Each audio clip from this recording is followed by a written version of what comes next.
food I refused to eat. I told them I'm not going to eat anything in that prison. So they brought us bread, I remember, and milk, pints of milk and bread for us, because we had refused to eat prison food. Then they even wanted to interrogate us. Well, they did. They wanted to put to use a polygraph on me, the lie detector. I refused. I told them I'm not going to have a lie detector at all. I said, if they want to kill me there, then go ahead. In the end, they say, whom did you meet? I mentioned that man, Paul Dejoux. Then he said, who else? I said, Christopher Mitterrand. He said, no. Who told you he's called Jacques Christopher Mitterrand? So, so they told me, repeat. I said, no, I'm not going to repeat. I said, I'm not the one who gave him his names.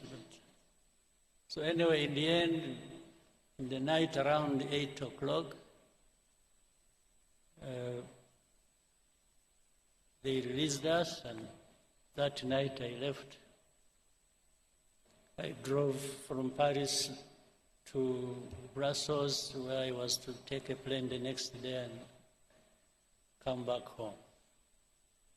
Now, I'm saying this, I'm telling you this story.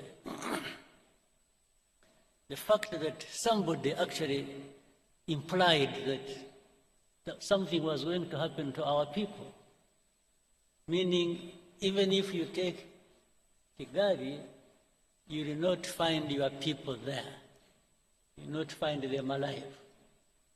Then let alone connecting that with the history, I mean, with what happened eventually, I could not but conclude that was the meaning. They were privy to what was going to happen. Now, in the most recent thing, let me now switch to something next to us and the recent. And I will bring up, you know Rwanda has had many problems in the region, and especially with the Congo, for all these years. Actually, we said we are here 32 years, almost all of the 32 years are problematic. And when you look at the story, these genociders who went to Congo, by the way, whom we had the opportunity this last time, when was it, 2 weeks ago, or how many weeks? When you had a Unity Club event here, it's the same room, when people who went through all that history, these senior commanders of FDLR, when one of them sitting there told us a very comprehensive, interesting story, because he was there, he was in it. For him, he was not saying things he just heard from some people or anything. No, he was part of it. He told us all the places he moved to in Congo, and the officials he worked with, and his colleagues who up to this day have been integrated in the armies and other institutions in Congo, and he named them by names. He told us the story of even how he went to Burundi and everything he did there, and the names of people who did what, who are still there, who left, or who died, or something. He's an encyclopedia on this. And he actually was part of it. He told us, those who must have, who were here saw it or saw it on television. And he has notebooks, he has pictures, he has evidence, later on which. But forget about all that. The story has always been, and he told us, you remember, he told us even of the connivance of the UN, the peacekeepers. Yes, they worked with, they were selling gold together, they were involved in the timber business, in agriculture, and named places, people, and where. It's just so. But despite all that,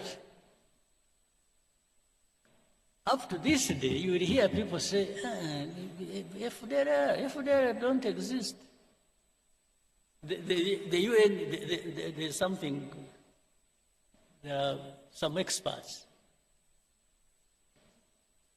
a group of experts. They'll tell you all those stories. It's like that story doesn't exist. Or if they say it, they will say it so lightly that you should believe it doesn't matter. Okay. So it goes on, and then some of these leaders in the region, in Congo or Burundi, they say it publicly how and on which side they are.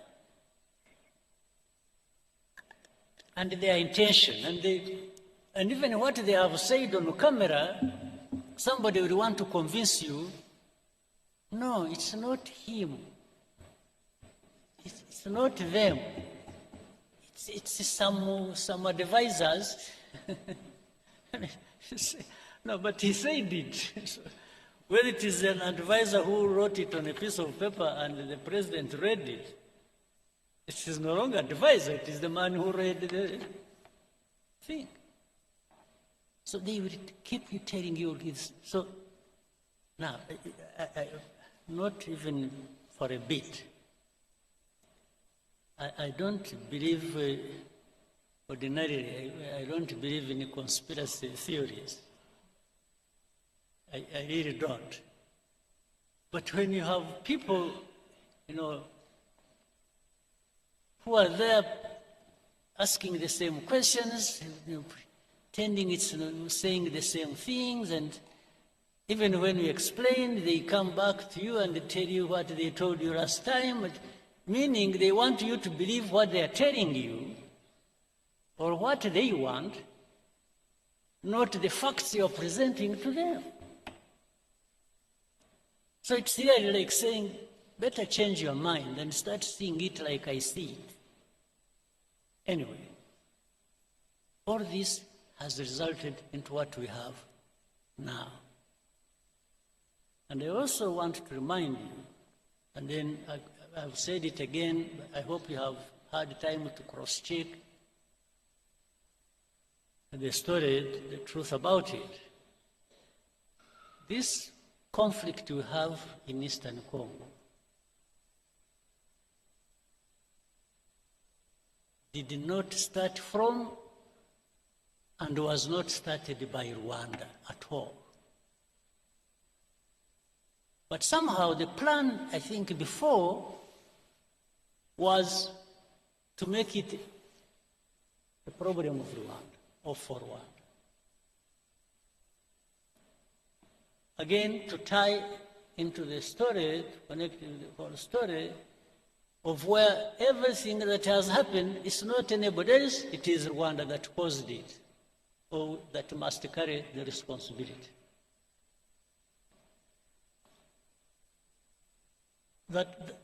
I think that needs somehow in your minds or whatever, or by gathering facts, that problem needs to be settled. This has not been our war.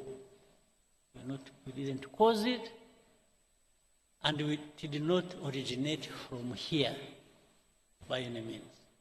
We are not part of the origin, except for being associated with saying, oh, this is M23, the story that was there 2012, and for 10 years it was not addressed, it comes back, still it comes to be our own problem. But the same people, in fact, one time we were in Nairobi, we had a meeting with heads of state at the beginning of this conflict. I had opportunity to ask President Tshisekedi in the same meeting. I said, President, how has this become Rwanda's problem? How has it become?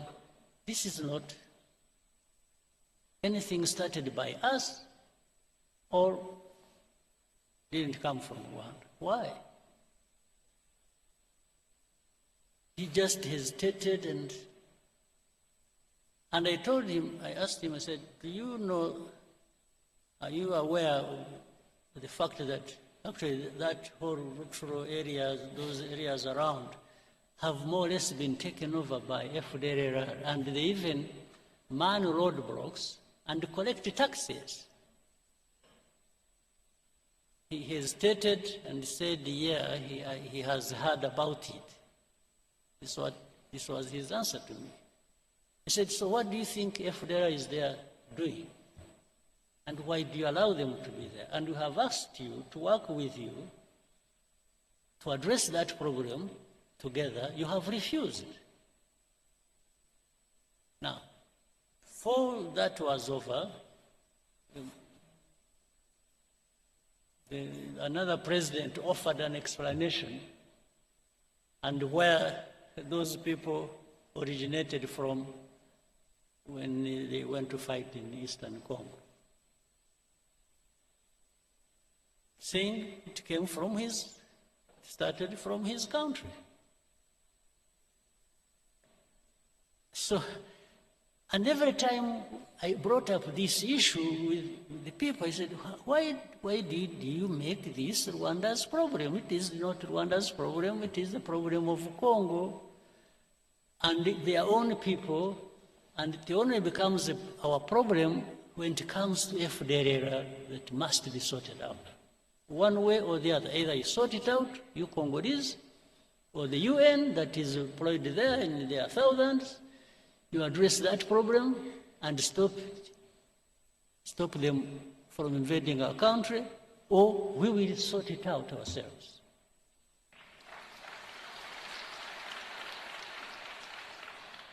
Eventually, that's how we were drawn into this matter. Now, to the recent things. Whatever happened in between, I tried to cut a very long story short. A lot of manipulations started happening.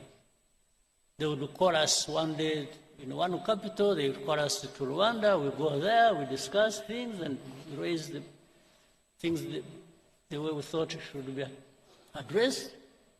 That one doesn't work well, then next time we are invited to go to Doha, then we go to Doha, then next time we go to Washington. And in between, we went to Dar es Salaam, we went to Nairobi, we went wherever, talking about this. But there was one thing that was constant. Congo, or the leaders of Congo, didn't want peace. They wanted to continue supporting FDLR against us. In fact, later on, they were joined by some other countries' armies. You know the story about Goma and Kava and so on and so forth.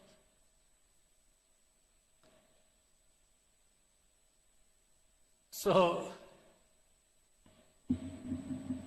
but we told them, just help us deal with FDLR, and for us, we will not But in the end, something came up. It's like, by the way, you should also, it's like, even now when we talk about removing defensive measures and so on and so forth, which I'll come to later, they say Rwandan troops must pull out of Congo and so on. And so we say, yes. You know, for many of these people who pretend, they actually, by that, they mean that even M23 will be pulled back into Rwanda. That's something hidden behind. It's like they expect us to be receiving M23 here. Now, that goes into a long debate. Whether or not, and how these people are Congolese or not. That's another story now. And I always tell them, no, this is a story that doesn't involve me, because how they became Congolese, how whatever happened in Congo and between Congo and Rwanda, as of those years, I was not yet born. So I don't know. I cannot be asked to answer for colonial times problems. I was not there. And Rwanda is not responsible for that. Now we'll go into the last thing we went to when you went to Washington, and which the whole process has resulted into sanctioning Rwanda, sanctioning RDF, sanction. It's just sanctions, sanctions, sanctions. And sometimes we even want to tell them, say, wait a minute. Let's understand each other. What's going on? And there is no time. There's no time for Rwanda to be listened to. It's just sanctions. The sanctions, that's what we said, that's what we do, that's what we do. Now,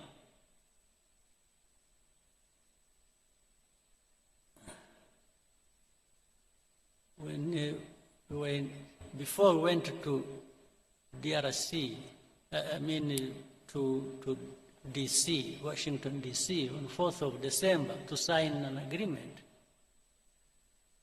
A couple of months before that, we had been actually giving information of what was going to happen in Uvira, owing to the troops that were moving there from Burundi and the Congolese army and what they intended to do and so on and so forth. We gave them everything. They know it. They can't deny it. It is on record. It is in writing. So when Uvira fell, then they got an opportunity to say, okay, you know what? Let's frame it as Rwanda literally insulting President Trump and defying Washington and disrespectful. They didn't. So they are the ones who caused the Uvira. And we told them, so this Uvira was, we forewarned you about Uvira 2 months before signing the agreement. Said, how can you hold us responsible for this? Then, initially I thought the initiative they had brought up of saying, you know, they want to resolve the problem of, first of all, the political problem, internally, then the security problem that concerns Rwanda and the region, then the economic partnerships between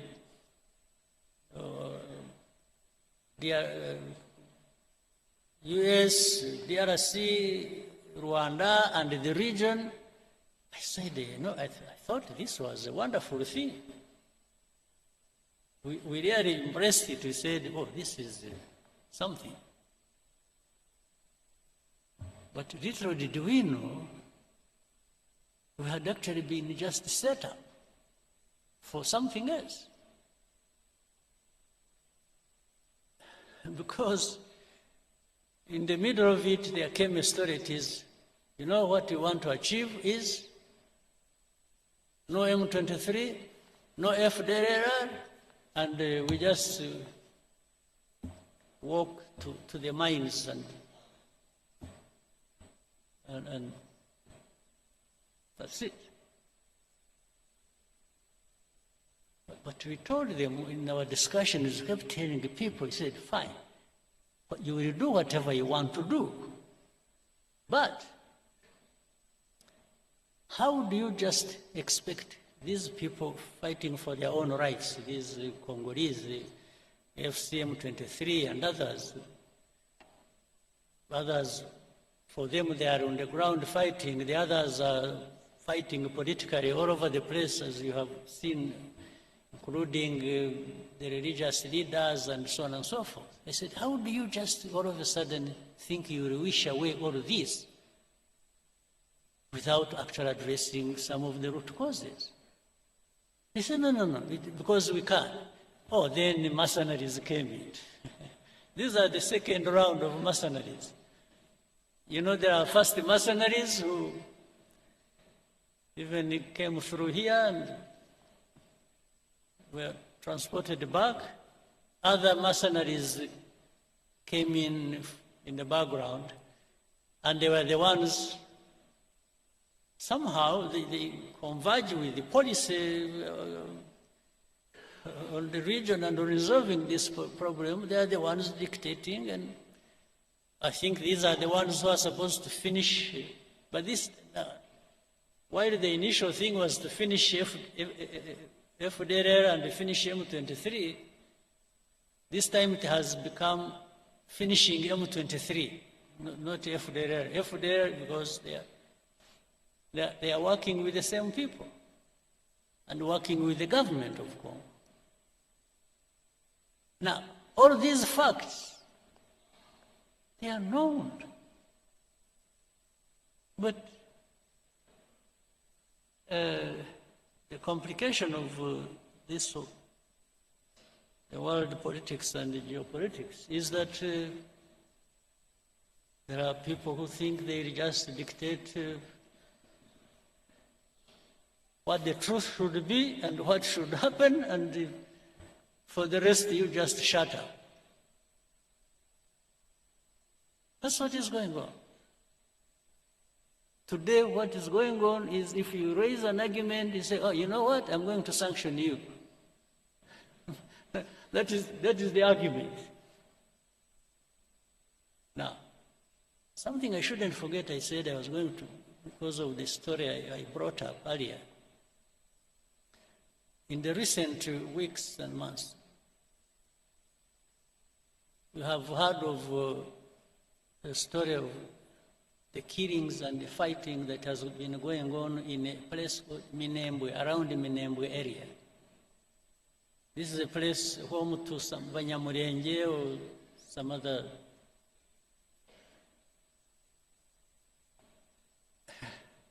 What is disturbing? At the beginning, when even in our argument, when we told them what is really happening on the ground and telling the people how, telling the powers that be what was going on, and say people are being killed, they are being, drones were firing at them indiscriminately. In markets, in the churches, many people died. Maybe, hopefully one day people will go there and investigate and will find the truth.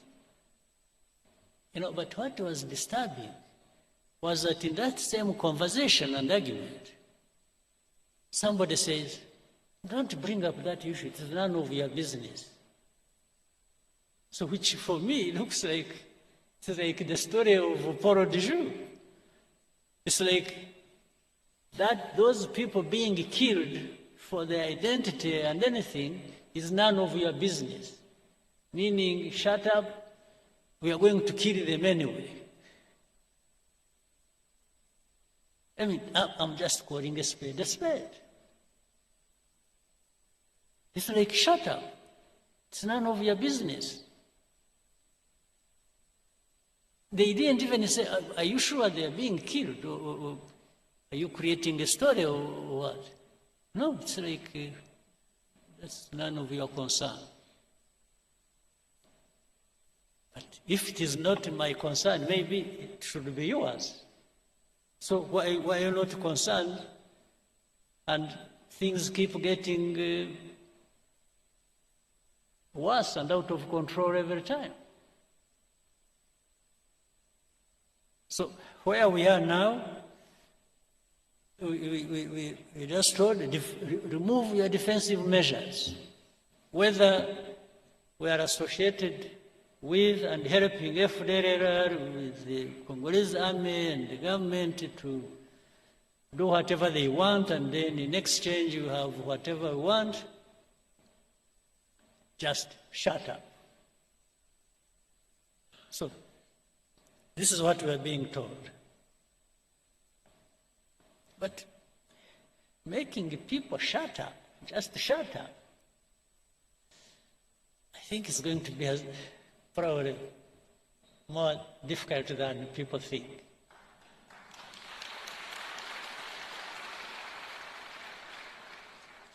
To say we will support those who want to come and kill you, or like they killed you last time, or we will handle it the way we want, so shut up. Well, I only shut up when I'm dead. That's what I'm saying.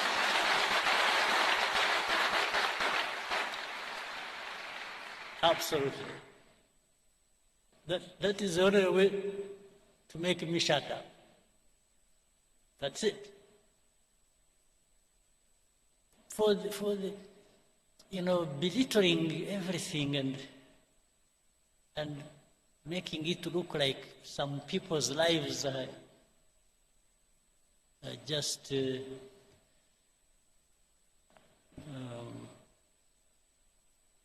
maybe, I don't know. It's not my politics. It's not RPF's politics.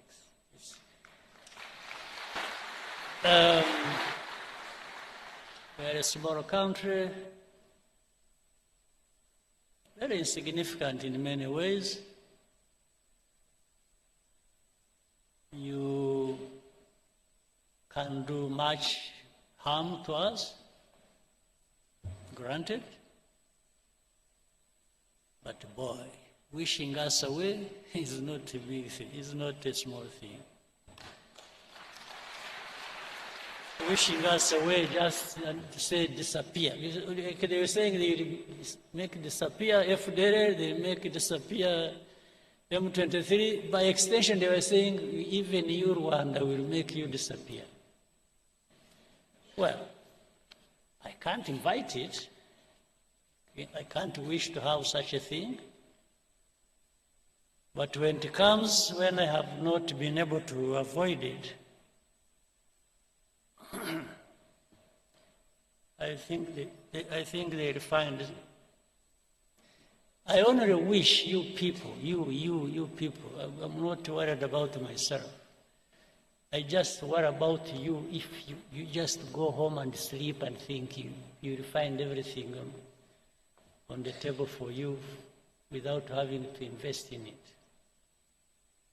If you are there waiting for handouts, or for people to do you a favor so that you can live, it would be very sad and absurd, and it will be a lot of our time and value wasted. I hope that will not happen.